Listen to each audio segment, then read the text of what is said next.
back recognizing Oscar Romano from Yes Prep in the Gulfton area as one of our Houston legends. As mentioned earlier, he's one of our graduates from the Emerging Leaders Institute, a group that the Chamber of Commerce Foundation has developed to identify and to absolutely supercharge young leaders in the Houston community, Hispanic or not. Oscar's a great example of one of the many over 200 individuals who are out there doing phenomenal things. If you'd like to learn more about the Emerging Leaders Program, please visit our website at the Greater Houston Hispanic Chamber of Commerce Foundation. So Oscar, we were talking about your family, you getting into Harvard, graduating. What propelled you to go into education specifically? And then talk to us a little bit more about Yes Prep and the work you guys are doing there. Yeah, so I think when I think about education, two moments in my life come to mind. First was my senior year in high school. I was ready to apply to college. I was valedictorian in my class, president of student council, involved in varsity athletics. I was an EMT, so riding in the back of an ambulance for 2 years. Just done a lot, but I had no idea what I was doing for my college applications. We had guidance counselors. We didn't have college counselors at my high school. So it was actually up to one of my friends who showed me the whole process. He had gotten in early and he'd gone to a private school for high school. I went to a public school. And if it wasn't for him, I wouldn't have gotten into Harvard at all. That was not going to be possible. And so for me, that moment sticks out because why did it have to take a friend, just that happen chance that I had a friend who went through the process who could help me out to help me get in. And then the next moment was my senior year in college when I was thinking about what to do moving forward in my life, and I started a Teach for America application. And it was so easy to think about why I wanted to be part of education and why, what I'd done in the community, the service I'd been a part of. And that's when it started to click. It's like, wow, maybe this could be something that I might be interested in. And as soon as I stepped into a classroom for training with Teach for America in June, I was sold. That was it. I knew when I saw students that were just like me, with parents like mine, backgrounds like mine, I was just like, this is powerful. This is what I need to do. And why Yes Prep? Why Yes Prep? Man, it's one, when you go to a Yes Prep campus, the difference is palpable. It's a community of people who are like-minded, who want nothing but the best for their students and are willing to go above and beyond to make that happen. We start talking about college as soon as students step onto our campus.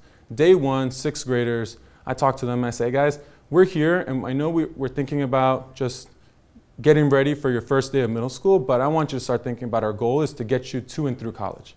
So that's the final destination. Like every year is another step towards that goal. And then once we get them to college, it's like, all right, now what are we going to do in your career? We keep up with them even while they're in college and even after college to make sure that they're set up for success. And not only that, but the engagement with the parents. I was fortunate to have been asked to go and give the commencement speech over at the Toyota Center with over 13,000 people for what you all call signing day. Yeah. Tell folks about that. Oh, it's such an exciting time. So this last year was the first year we were at NRG Stadium, and so we had all 14,000 students from the entire district in one place, and about 1,000 different seniors from all the different schools who were announcing what they were doing moving forward in their lives. So they're announcing whether they're, what college they're going to go to, whether they're going to military service, whether they're going to be going to a technical school or community college. And just that commitment that they're making in front of, like I said, thousands in the stadium, and then another set of thousands watching from our live stream online. Yes. It's incredible. Yeah, it absolutely is.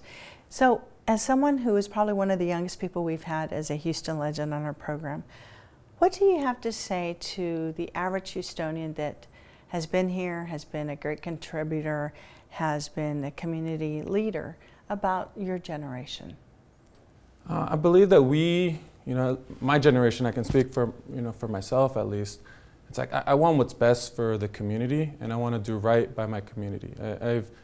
I've seen what my parents have gone through, but I also recognize the people that have helped me get to where I am.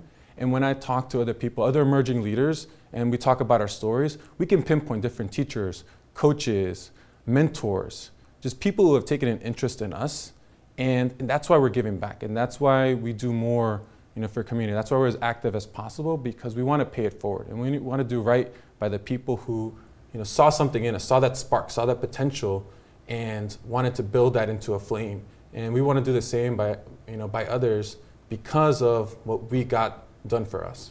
Well, and on that note, with the Emerging Leaders Program, our foundation, the Chamber of Commerce, it was very important for us to make sure that we had an opportunity to make sure we had a bench for Houston.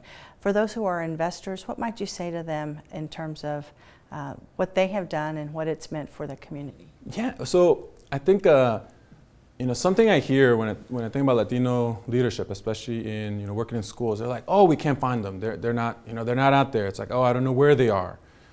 Just in general, when I think about school leaders or district leaders or executives in industries, it's like, you know what, they're there.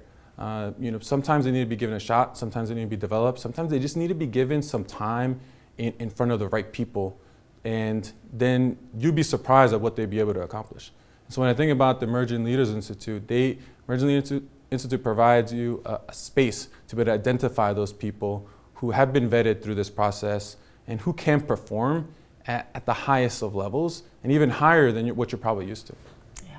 Well, again, on behalf of the Hispanic Chamber of Commerce and our foundation, congratulations on being named one of our Houston Legends and for your engagement and continued leadership across the city. Thank you so much. Thanks for joining us. Please visit us on our website. I'm Dr. Laura Murillo. Thanks for joining us.